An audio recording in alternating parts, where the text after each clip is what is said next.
Chapter 5 Slow Earth Movements. In the last chapter, we have studied the interior of the Earth. Changes occur constantly at the Earth's surface. These changes are caused by internal movements as well as external processes. In this chapter, we shall try to understand the slow internal movements and their effects. The internal movements that affect the surface of the Earth mostly take place in the upper portion of the mantle. A tremendous amount of energy is given out by the radioactive elements in the mantle. This energy moves in the form of waves from one place to another. Due to the flow of energy, movements are generated in the interior of the Earth. Slow Earth movements. The movements in the interior of the Earth that are caused by the continuous and slow emission of energy are called slow Earth movements. These slow Earth movements affect vast areas. These movements take place in a horizontal or vertical direction.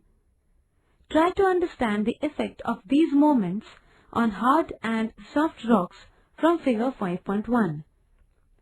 These movements give rise to mountains and continents.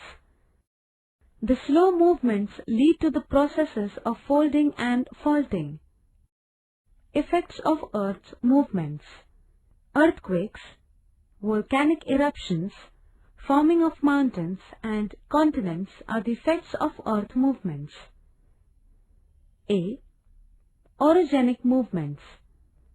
The movements that give rise to mountains are called orogenic movements. The movements in the interior give rise to two types of mountains: fold mountains and block mountains. Fold mountains. As energy moves through the interior of the Earth, soft rocks are subjected to compression. As a result, wrinkles, folds are developed. This process is called folding. These folds appear like waves as shown in figure 5.1. If the pressure is intense, the folds are large and acute. This leads to raising up of rock layers and thus fold mountains are formed. See figure 5.2. The Aravalli, Himalayas, Alps, Rockies, Andes, etc. are examples of fold mountains. Block mountains. Sometimes the movements in the interior give rise to energy waves that move away from each other. Such conditions lead to the development of tension in the rock mass. As a result, rocks are fractured and they move past each other along the planes of fractures. These fracture lines are called faults. See figure 5.3. In hard rock layers, the compression caused by the converging energy waves can also lead to faulting. When a portion of the crust between two parallel faults is raised up, it appears as a block. Hence, it is called a block mountain. See figure 5.4. The tops of block mountains are generally flat. They do not have peaks. Their slopes are steep. For example, the Meghalaya Plateau in India and the Black Forest Mountain in Europe. Rift Valley.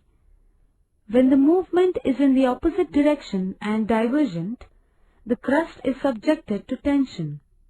At times, the area between two adjoining faults subsides. Such areas of subsidence are called rift valleys. See figure 5.5. Both the slopes of rift valleys are quite steep. For example, the Great Rift Valley in Africa. Epeirogenic movements. The movements that give rise to the continents are called epeirogenic movements.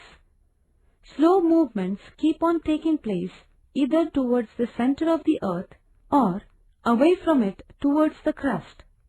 Due to such movements, an extensive portion of the crust is raised up or subsides.